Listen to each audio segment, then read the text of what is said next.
Hey folks, I wanted to give you a closer look at this Fanttik rotary tool. I would definitely describe this as a precision rotary tool. And if you are looking for one of these to do some very intricate work with, I think this is a pretty darn good one to take a look at. And I'll explain some of the reasoning in just a minute here. But as you can see, the entirety of the system is stored inside of this hard side aluminum case. So you've got the tool here itself as well as all of the bits stored inside of here. You basically press the button here, it releases the rotary tool itself, and it also releases the storage system for all of those included bits. Now these are all held in place magnetically, so you just pop out the bit that you need, and when you're done you can put it back in there and it's held in place magnetically. Now I do have a number of other what I would call smaller rotary tools for somewhat detailed work, but this Fanttik takes it to a new level. So just to give you an idea, here's one of the others that I have, as well as this one. These are both excellent.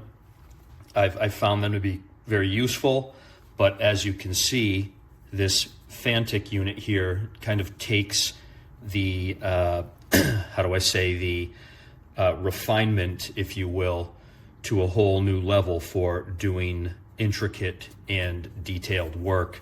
This is basically the size of a magic marker or so, right? So here is a Sharpie and there's the Fanttik. So you got a pretty good comparison there. But a few things I wanted to show you here about this unit that I like. So there's nothing to get your hands snagged on or anything like that. So if you're doing precision work, this is a very easy tool to manipulate. You have a knob on the back which turns it on and off, and then you have a button here, and I want to be clear about this, and I'll show you in just a minute, that changes the power settings. So to turn it on, you basically turn it on with that knob right there. You get the light that comes on in the back there. There is a multi-LED light on the front. Doesn't give you a whole lot of illumination, but it's not too bad for what it is, but don't expect anything earth-shattering with the LED on here. But basically, once you turn the knob to the on position, you press the button here.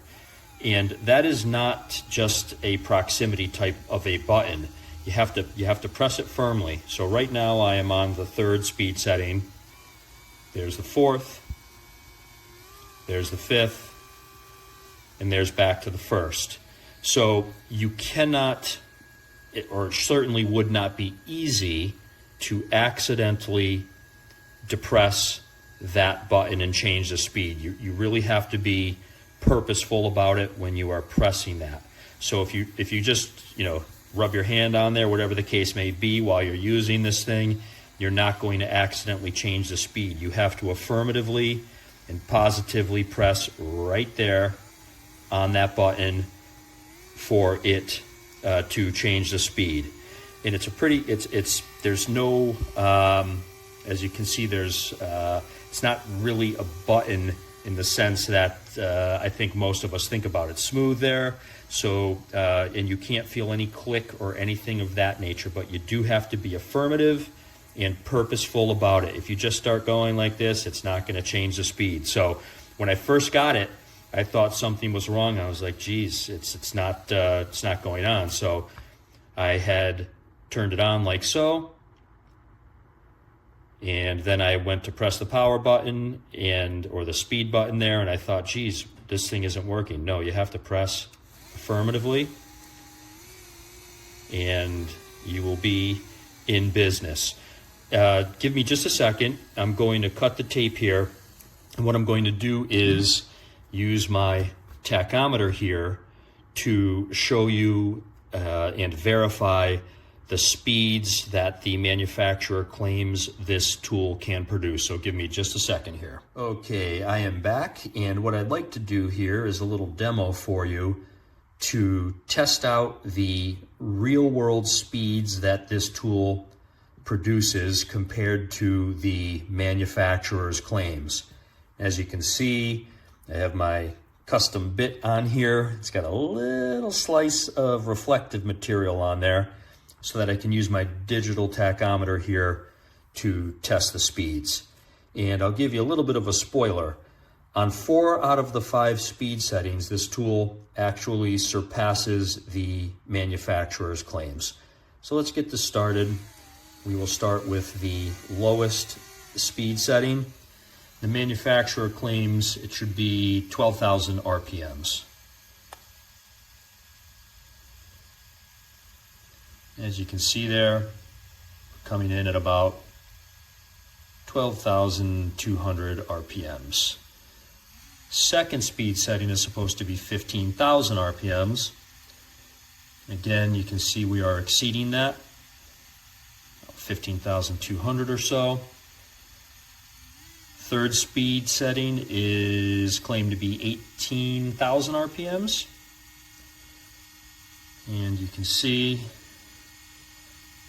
we are exceeding that again. There we go.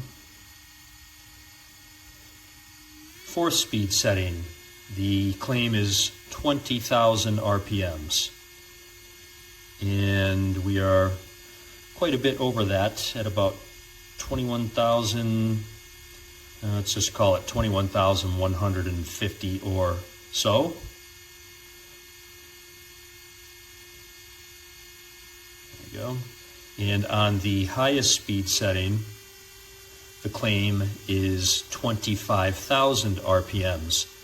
And this is the only speed where it does not meet that claim. So coming in at about 23,200 RPMs, give or take.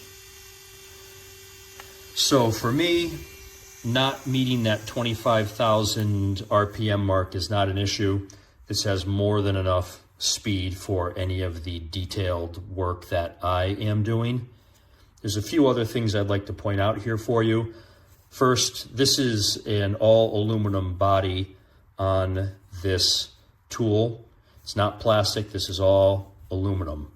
The tool doesn't really vibrate all that much at all, and it's not very loud either, and I think that should come through pretty well on the video here. But fatigue, if there is such a thing as getting fatigue from a rotary tool, should be minimal with a tool like this because there's really not much vibration at all. The only thing worth pointing out here as, I don't know if I'd call it a concern, but I'd say it's something to be aware of, is that if you have large hands, it may be a little bit tricky for you to tighten and loosen that collet there. So I don't have the biggest hands in the world, but I can do it all right without much of an issue, but it could be a little bit more challenging if you have larger hands. But overall, I really do like this rotary tool. I think it's excellent for precise, intricate, and detailed work. The overall storage system here I think is great. It's easy enough to stow away and keep everything in one location. And USB-C charging, that's as easy as it gets. So at the current price, which is about $56 for this setup, I think this is a 5-star tool. And if you've seen any of my other reviews, I'm pretty picky when it comes to price. So at that $56 price point, I do think this is a 5-star tool. I think the quality is excellent, and I really don't have anything bad to say about this. If the price goes up from that current $56 point, I would likely not rate this as a 5-star product, only because I'm so tough when it comes to prices, but current price point, $56. I think this is easily a 5-star product. I hope that helps, folks. Thank you and take care.